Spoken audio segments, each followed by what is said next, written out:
அம்மா mister gold கடலை எண்ணெய் வாங்கு 50 ரூபாய் கேஷ்பேக் கிடைக்கும். ஆமாமா எல்லாருக்குமே 50 ரூபாய் கேஷ்பேக் கண்டிப்பா கிடைக்கும் அண்ணி. Taste Daily. Taste the Daily.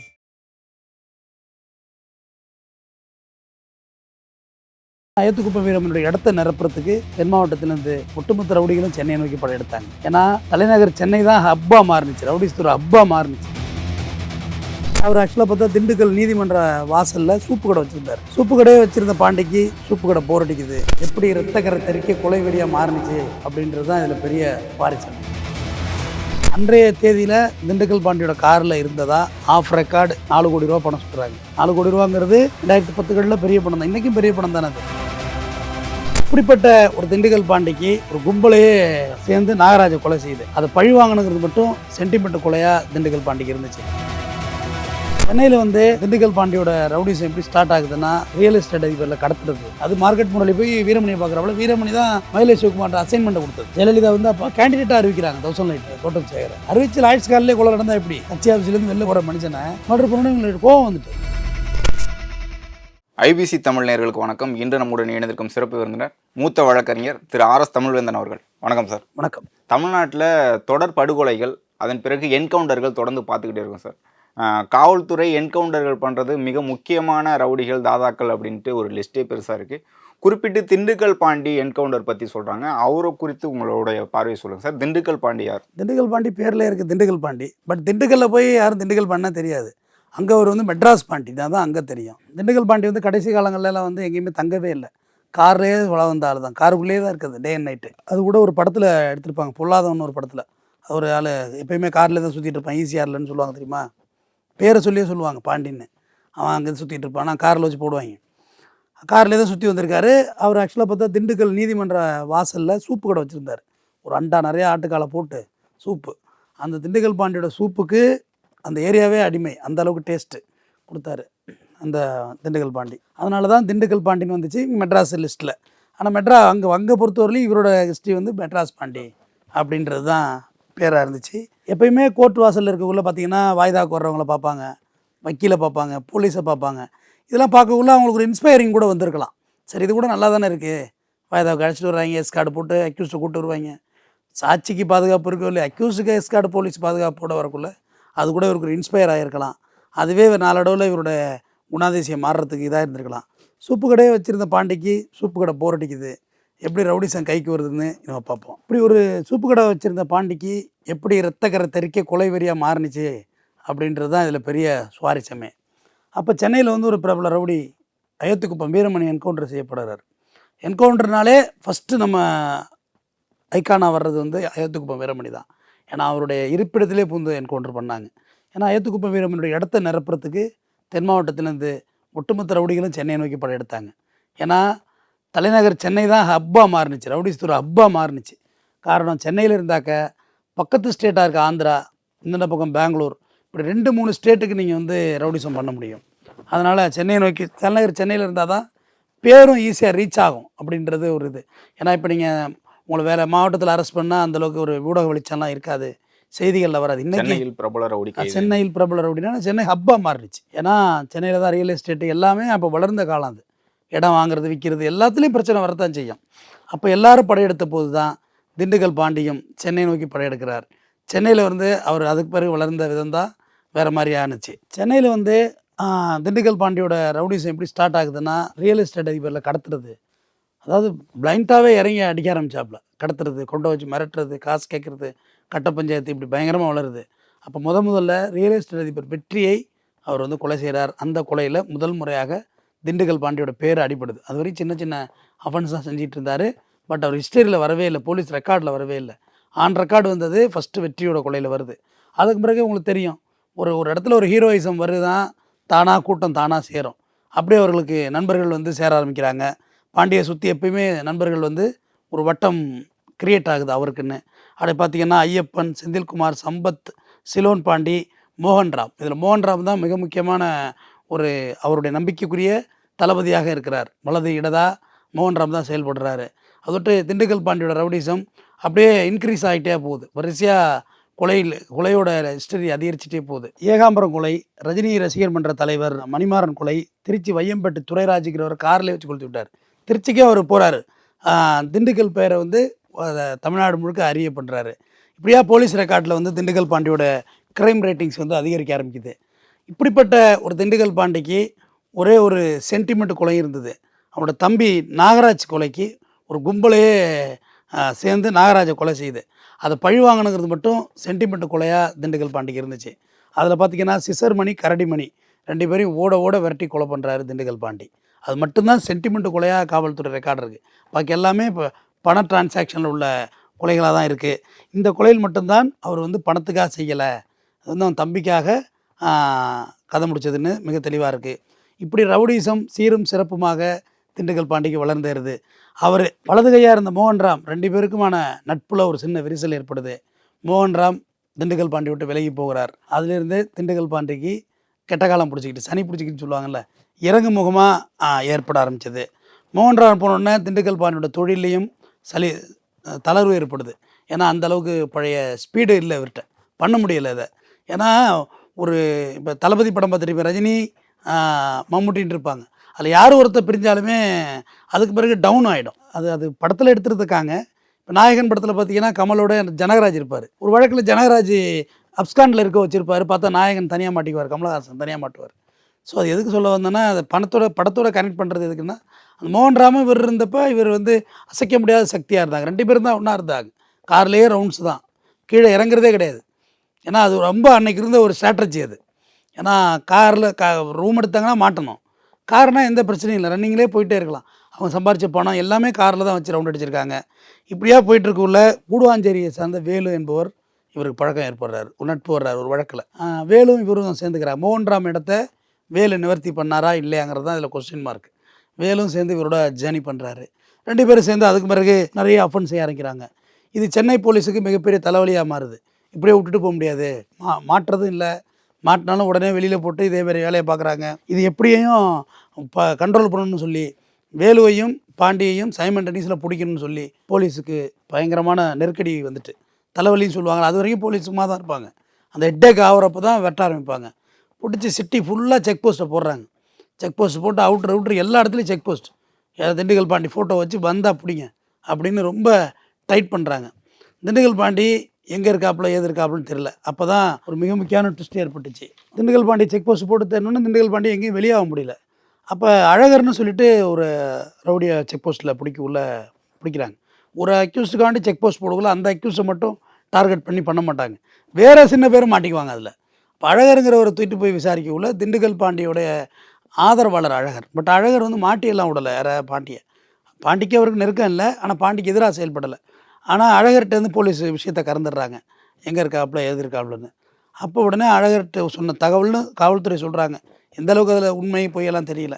அப்போ ஈஸியாக இன்றைக்கி இருக்கு பாருங்கள், பனையூர் விஜய் வீடெல்லாம் இருக்குல்ல, அந்த ஏரியாக்களில் திண்டுக்கல் பாண்டி தங்கியிருக்கிறதா ஒரு தகவல் வருது. அந்த பகுதிக்கு போகிறாங்க. OMR ஈசிஆர் பகுதியில் திண்டுக்கல் பாண்டியை பிடிக்கிறாங்க. திண்டுக்கல் பாண்டியையும் கூடவே இருந்த வேலு அவர்களையும் பிடிக்கிறாங்க. பிடிச்சி 2010 பிப்ரவரி 8ஆம் தேதி இருவரும் என்கவுண்டர் செய்யப்படுறாங்க. சம்பவ இடத்திலே 2 பேரும் காவல்துறையின் தப்பிவிட்டு தாக்க முயன்ற போது இருவரும் காவல்துறை தற்காப்புக்காக சுட்டு என்கவுண்டர் செய்து விட்டது. அன்றைய தேதியில் திண்டுக்கல் பாண்டியோட காரில் இருந்ததா ஆஃப் ரெக்கார்டு 4 கோடி ரூபா பணம் சொல்கிறாங்க. 4 கோடி ரூபாங்கிறது 2010களில் பெரிய பணம் தான், இன்றைக்கும் பெரிய பணம் தானே அது. 4 கோடின்னு சொல்கிறாங்க. அப்புறமா அந்த பணம் எங்கே போச்சு, மாயமாக போச்சுங்கிறது இன்றைக்கி வரைக்கும் தெரியல. திண்டுக்கலோட பாண்டி இது, அதாவது மற்ற எல்லா ரவுடிசத்தை விட திண்டுக்கல் பாண்டியை வந்து நம்ம எதுக்கு ஸ்பெசிஃபிக் பண்ணி சொல்கிறோம்னா, எல்லாருக்கும் ரவுடிசமானதுக்கு வந்து ஒரு காரணகாரியம் இருந்திருக்கும். ஏதோ ஒரு வகையில் தான் குடும்பத்தில் யாரோ ஒருத்தவங்க படுகொலை செய்யப்பட்டிருப்பாங்க, இல்லை அவமானப்படுத்தப்பட்டிருப்பாங்க. நிறையா ரவுடிசத்தை பார்த்துருக்கோம். தான் குடும்பத்துக்கு ஏதோ ஒரு பாதிப்பு வரக்குள்ள தான் அவங்க ஒரு ரவுடியாக மாறுவாங்க. ஆனால் திண்டுக்கல் பாண்டி ஒரு சூப்பு கடை வைத்து நல்ல முறையில் தொழில் பண்ணி நல்ல முறையில் சமுதாயத்தில் வாழ்வதற்கான எல்லா சூழலும் இருந்துச்சு. ஆனால் திண்டுக்கல் பாண்டி அந்த கோர்ட்லேயே இருந்ததை விட்டு அந்த நீதிமன்றம், வக்கீல், போலீஸு எல்லாரையும் பார்த்து சூப்பு கடையை விட்டெறிஞ்சிட்டு தான் ஒரு ரவுடியாக மாறணுங்கிறது வந்து அதில் தான் அவருக்கு அந்த உணர்வு வந்திருக்கு. இப்போ குறிப்பிட்டு அவர் சென்னையில் வந்து இந்த மாதிரி செய்யும்போது தான் அவர் சிக்கியிருக்காரு. அவர் திண்டுக்கல்லே இருந்திருந்தாருன்னா இந்த மாதிரி என்கவுண்டரில் பண்ணாமல் சின்னதாக பண்ணியிருந்தால் தப்பிச்சிருக்கலாமா சார்? இல்லை, இவர் பண்ணது எல்லாமே ப்ரூட்டல் மர்டர்னு சொல்லுவாங்க. அதாவது ரொம்ப ரொம்ப கொடூரமான கொலைகள் அது. இப்போ திண்டுக்கல்லே இருந்து தப்பிக்க முடியுமான்னா தப்பிக்க முடியாது. ஏன்னா எதுக்காக தப்பிக்க முடியாதுன்னா, திண்டுக்கல் ஆப்பரன் டீம் உங்களை போட்டுருவாங்க. ரொம்ப நாள் இருக்க முடியாது நீங்கள். ஏன்னா சின்ன சிட்டி தானே உங்களுக்கு. திண்டுக்கல்ங்கிறது சின்ன டவுன் தான். ஒரு பெரிய விசாலமான டவுன் கிடையாது. அங்கே இந்த அளவுக்கு சென்னை அளவுக்கு வருமானம் வராது. இங்கே ஒரு ரியல் எஸ்டேட் இந்த இடத்துலலாம் பார்த்தீங்கன்னா ஒரு கிரவுண்டு 3 கோடி 4 கோடி விற்கிது. அந்தளவுக்கு அங்கே விற்குமா? விற்காது. அது இன்றைக்கி விற்கலாம் வேண்டாம், அன்னைக்கு விற்றுருக்குமானா விற்காது.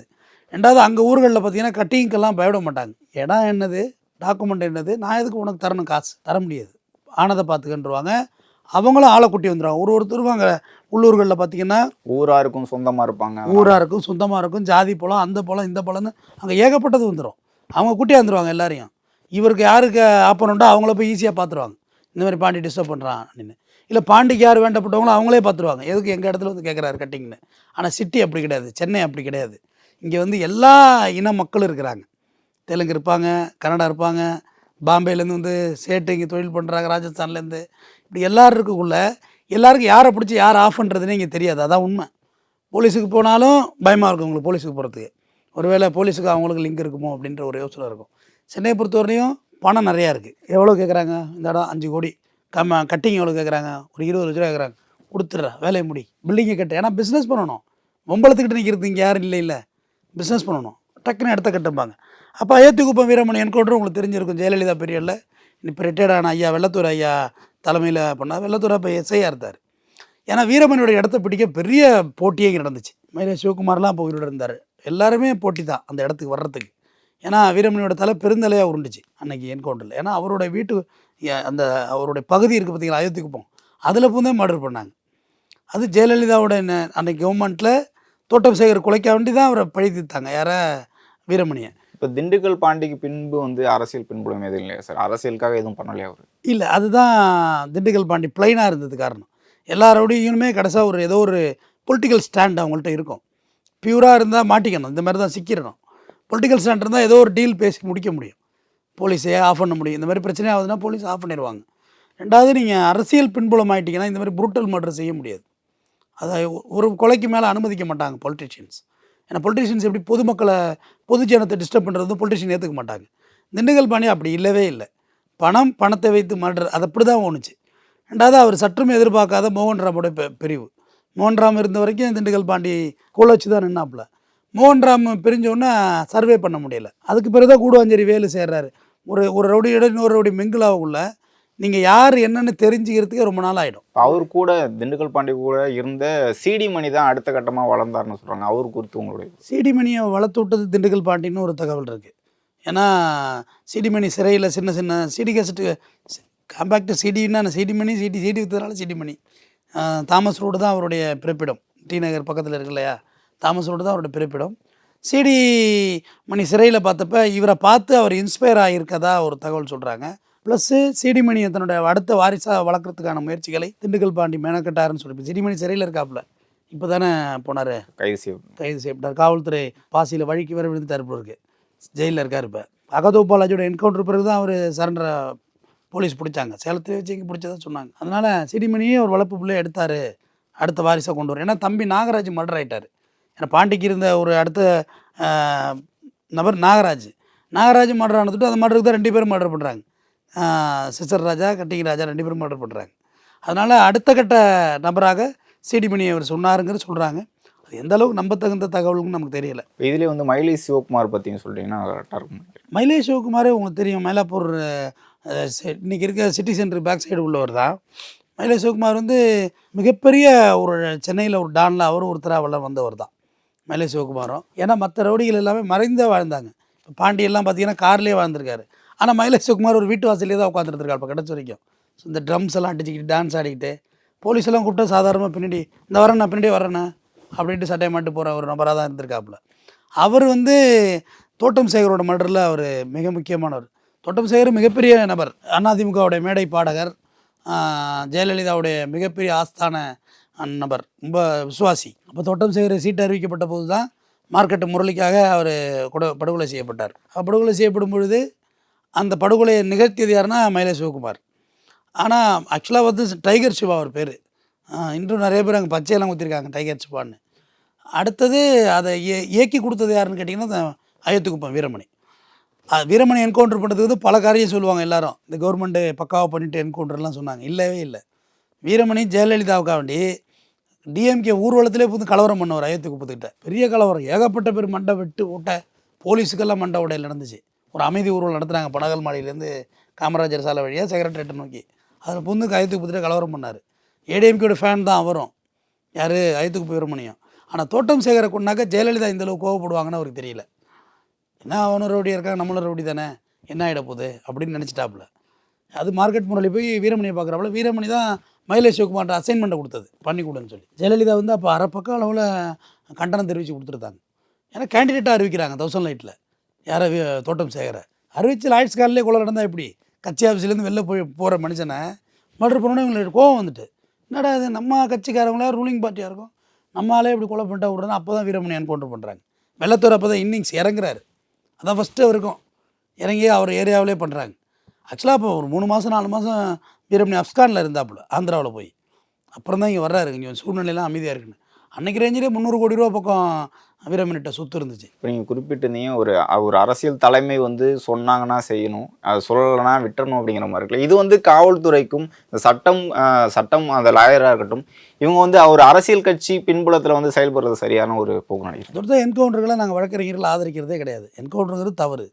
சட்டத்தின் முன்னாடி தான் நீங்கள் கொண்டாந்து நிப்பாட்டணும், சட்டப்படி தான் நீங்கள் தண்டனை வாங்கி கொடுக்கணும். இப்போ ஆந்திராவில் ஒரு பெண் மருத்துவர் ஒருத்தவங்களை வந்து ரேப் பண்ணி ஒரு பாலத்துக்கு கீழே எரிச்சு கொண்டுட்டானுங்க. ரொம்ப கொடுமை. மருத்துவர் கொரோனாவோட 5 பேரை என்கவுண்டர் பண்ணாங்க. உடனே நம்ம தான் என்ன ஏதுன்னெலாம் தெரியாது, நமக்கு ஃபார்வர்டு மெசேஜ் தானே, லைக்கு போட்டு வாழ்க ஆந்திரா வாழ்க ஜெகன்மோகன் போட்டானுங்க. பார்த்தா 5மே ஃபேக் என்கவுண்டர். 5 பேரும் அக்யூஸ் கிடையாது அந்த கேஸில். மெனக்கட்டு போலீஸ் ஒரு 5 பேரை பிடிச்சி சும்மா போய் பெட்ரோல் வாங்கிட்டோட வண்டி நிற்கும் போச்சு சொல்லி நாடகம் நடத்தி சுட்டாங்க. இது சரியா? டெல்லியில் எத்தனை ஃபேக் என்கவுண்டர், 300க்கும் மேற்பட்ட ஃபேக் என்கவுண்டர் இன்றைக்கும் வழக்கு நடக்குது டெல்லியில். இது சரியா? எப்படி என்கவுண்டர் பண்ணுறது? ஒருத்தவங்க மூச்சை எப்படி நிப்பாட்டுறது? கூட்டுவது நீதிமன்றத்தில் நிப்பாட்டணும். நீதிமன்றத்தில் நிப்பாட்டி நீதிமன்றம் மூலியமாக தான் உங்களுக்கு தண்டனை வாங்கி கொடுக்கணும். அப்புறம் எது கோர்ட்டு டேரெக்டாக எல்லார் கையிலையும் துப்பாக்கி கொடுத்துடலாம் போலீஸ் கையில்? அது ஒத்துக்கவே முடியாது. அது யார் என்கவுண்டராக இருந்தாலும் சரி, அயோத்திக்குப்பை வீரமணி என்கவுண்டராக இருந்தாலும் சரி, நம்ம சூப்பு கடை பாண்டி என்கவுண்டராக இருந்தாலும் சரி, அது எப்படி சரி? இங்கே கொண்டு வாங்க. இப்போ உங்களுக்கு புரிகிற மாதிரி சொல்கிறேன். ஆந்திராவில் செம்மரக்கட்டை வெட்ட போனாங்க. திருவண்ணாமலை ஜவ்வாது மலை பகுதியிலேருந்து பழங்குடி மக்கள், படிப்பறிவே இல்லை, பின்தங்கியவர்கள் பொருளாதாரத்தில். அவங்கள ஏதோ ஒரு ஏஜென்சி அழைச்சிட்டு போயிடுது. தப்பு தான். மரம் வெட்ட போனது தப்பு தான், நான் இல்லைன்னு சொல்லவே இல்லை. மரம் வெட்ட போன கூலி தானே இவன், 20 பேர் கூலி தானே. அந்த மரத்தை அப்படியே வெட்டி இவனே வாயில் போட்டு முழுங்கிட்டாங்களா என்ன? மாத்திரை மாதிரி மரத்தை போட்டு முழுங்கிட்டாங்களா? இல்லை, மரத்தை இவங்களுக்கு விற்கவும் தெரியாது. அப்போ யார் அங்கே வாங்கி விற்றது? அந்த டீலர் இன்னும் அங்கே தானே உட்காந்துருக்கான் அந்த காட்டுக்குள்ளே. அரசியல்வாதியா, பெரிய பணக்காரனா, தொழிலதிபரா, அங்கே தானே இருக்கான். அப்போ அவனை பிடிக்கலையே, கூலியை சுட்டு என்ன ஆக போகுது? குறைந்தபட்சம் அந்த கூலிகள்கிட்ட உங்களை யார் இங்கே கூட்டியாந்தது? அதுக்கு ஒரு ஏஜென்ட் இருக்க தானே போகிறான். அப்படியே நூல் பிடிச்சி போய் யாருக்கிட்ட போய் நிற்கணுமோ அங்கே நிற்கலை. வீரப்பனாரை சுட்டாங்க. வீரப்பன் எல்லாத்தையும் சந்தன மரத்தையெல்லாம் வெட்டி என்ன தேய்ச்சி குளிச்சுட்டாரா மேலே போட்டு? யாரோ ஒருத்தர் வெளில வாங்கி விற்றுருக்கான்ல, அவனை கேட்ச் பண்ணணும்ல. அவனை கேட்ச் பண்ணால் வீரப்பனை சுட்டேன்னா இது எப்படி நியாயம்? அது நாடகமாடி அதை பண்ணி இதை பண்ணி ஆம்புலன்ஸை சுட்டோம், அங்கே சுட்டோம், இங்கே சுட்டோம், மீசையெல்லாம் மழித்து அதை எந்த அளவுக்கு கொச்சைப்படுத்தணுமோ அந்தளவுக்கு கொச்சைப்படுத்தி அவரை மரணிக்க வைக்கிறாங்க. அது எப்படி நியாயமாகும்? அதனால் என்கவுண்டருங்கிறது அரச படுகொலைகளாக தான் நான் பார்க்குறேன். அரசுக்கு தேவையான போது அரச படுகொலை நினைட்டோம். அன்றைக்கி ஒரே நாளில் தான் ரவுடியாக முளைச்சிட்டான் அவன். இதுக்கு பதில் சொல்லுங்கள். ஒரு ரவுடியை என்கவுண்டர் பண்ணுறீங்க, திண்டுக்கல் பாண்டியே வச்சுக்கோ, அன்றைக்கி தான் ரவுடியானான்னு கேட்டேன். என்கவுண்டர் பண்ண அன்றைய காலை பொழுதில் மட்டும்தான் அவர் ரவுடியாக வர்றாரு. அதுக்கு முன்னாடி ரவுடியே இல்லையான்னு கேட்குறேன். ரவுடியாக இருந்தால் தானே. அப்போ அவ்வளோ நாள் என்ன பண்ணிகிட்டு இருந்தாங்க எல்லாரும்? அந்த ரவுடியோட கிராஃப் ரேட் எப்படி ஏற விட்றீங்க? ஃபஸ்ட்டு மாடலே ஒழுங்காக கேஸை போட்டு தண்டனை வாங்கி கொடுத்தா முடிஞ்சு போச்சு இல்லை? சும்மா விட்டுறது. அப்புறம் ஒரு நாள் என்கவுண்டர் பண்ணிட்டோன்னா எப்படி என்கவுண்டர் பண்ணுறது நியாயமாகும்? சரிங்க சார், இவ்வளோ நேரம் உங்களுடைய நேரத்தை ஒதுக்கி உங்களுடைய கருத்துக்களை தெரிவித்ததுக்கு மிக்க நன்றி. நன்றி. அம்மா, மிஸ்டர் கோல்ட் கடலை எண்ணெய் வாங்கு, 50 ரூபாய் கேஷ்பேக் கிடைக்கும். ஆமாம்மா, எல்லாருக்குமே 50 ரூபாய் கேஷ்பேக் கண்டிப்பாக கிடைக்கும் அண்ணி. Taste the Daily.